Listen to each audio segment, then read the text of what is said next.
नमस्कार दोस्तों, हम मिडिल क्लास वाले लोग इतना पीछे कैसे रह जाते हैं? क्यों अडानी कर सकते हैं, क्यों अंबानी कर सकते हैं, वो हम लोग नहीं कर सकते? क्यों हम मिडिल क्लास ट्रेन के जनरल बोगी में सफर करते हैं? क्यों हम अपने बच्चे को प्राइवेट स्कूल में नहीं पढ़ा सकते?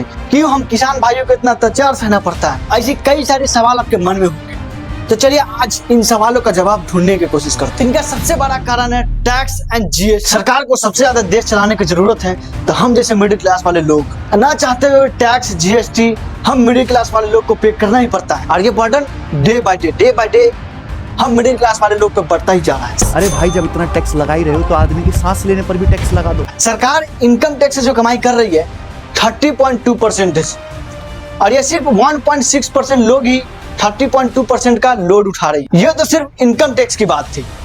अब आता है जीएसटी। आइए आपको एक सरल भाषा में समझाते हैं। सरकार ने डेली यूजेज चीजों पे भी टैक्स लगा रखा है। दाल, चावल, घी, आटा, शक्कर and it's all food package 5% GST लगा रखा है। बट मुद्दे की बात तो ये है कि टैक्स सिर्फ 25 केजी तक ही लगती है। आप सोचिए कि एक बॉटम क्लास और मिडिल क्लास के लोग 25 केजी से ज्यादा खरीदने में सक्षम है, तो फिर ऐसा सरकार क्यों करती है? ताकि बड़े बड़े कंपनीज को फायदा हो सके, बड़े बड़े कॉर्पोरेटर्स को फायदा हो सके, बड़े बड़े बिजनेसमैन को फायदा हो सके, और ये लोग यहाँ पे भी टैक्स देने से बच जाएंगे। सरकार की रूल रेगुलेशन से पता चलता है कि जो बड़े लोग हैं वो और भी बड़े हो जाए, और जो छोटे लोग हैं, जो गरीब लोग हैं, वो और गरीब हो जाए।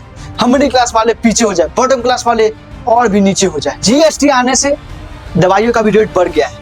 पहले मैक्सिमम 5% लगता था, अब 5% से 12% तक लगता है। कुछ दवाइयों पे तो 18% का जीएसटी भी लगता है। सरकार ने हर एक चीज पे टैक्स लगा रखा है। आप जो कपड़ा पहनते हैं, वस्त्र, उस पर 12% जीएसटी लगा रखा है, और साबुन, शैम्पू, टूथपेस्ट, उस पर 18% लगा रखा है। आप जो स्मार्टफोन यूज करते हैं, उस पर 18% लगा रखा है। आप जो पैर में जूते चप्पल पहनने के लिए यूज करते हैं, उस पर 5% से 18% जीएसटी लगा रखा है। इसके बाद आप पर्सनल एंजॉयमेंट के लिए आप सिनेमा घर जाते हैं, मूवी देखने के लिए, तो वहां भी आप 18% जीएसटी पे कर रहे होंगे। मान लेते हैं कि मूवी देखते देखते आप पॉपकॉर्न खाने का दिल करता है, आप वहां भी आप 18% जीएसटी पे कर रहे होंगे। अच्छा, आप फिर भी पैसा सेव कर रखे, आप एक कार लेना चाहेंगे, तो उस पे भी आप 28% जीएसटी देंगे। मान लीजिए कि आप 8 लाख की कार लेते हैं, तो आपको 28% के हिसाब से आपको 2,24,000 आप जीएसटी पे कर रहे होंगे। अच्छा चलिए, अब फिर भी कार ले लेते हैं, तो रोड पे चलने के लिए तो आपको पेट्रोल चाहिए, तो आप 1 लीटर पेट्रोल लेने पेट्रोल पंप पे जाएंगे। पर लीटर आप 50% के अराउंड आप टैक्स पे कर रहे होंगे सरकार को। Do not take anything in the world, you have to pay GST and tax. जी हाँ, आपको टैक्स और जीएसटी पे करना ही होगा। अच्छा, इन सभी चीजों के बदले हमें मिलता क्या है? कच्ची सड़क, कच्ची मकान, न हवा शुद्ध, न पानी शुद्ध।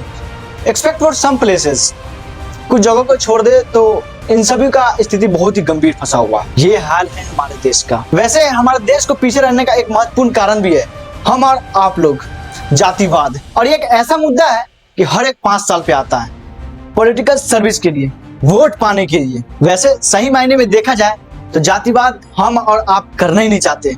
ये करवाया जाता है पॉलिटिकल कुर्सी के लिए, ताकि दबदबा बना रहे मिडिल क्लास और बॉटम क्लास लोगों पे। आखिर कब तक हम और आप आपस में झगड़ते रहेंगे जातिवाद के चक्कर में? कब तक? तो आइए हमारी आवाज को आवाज बनिए और अपील करते सरकार से, कब तक भारत देश में जातिवाद? तो आइए हमारे साथ मिलकर इस जातिवाद को खत्म करते भारत देश से, ताकि हमारा भारत देश और भी महान बन सके। और सरकार से यह भी अपील करते कि कब तक मिडिल क्लास और बॉटम क्लास लोगों पे जीएसटी और टैक्स का बर्डन बढ़ता ही रहेगा। तो प्लीज इन सभी चीजों के बारे में आप सोचिए और कमेंट्स बॉक्स में कमेंट्स करके बताइए आपकी राय क्या है। So thank you.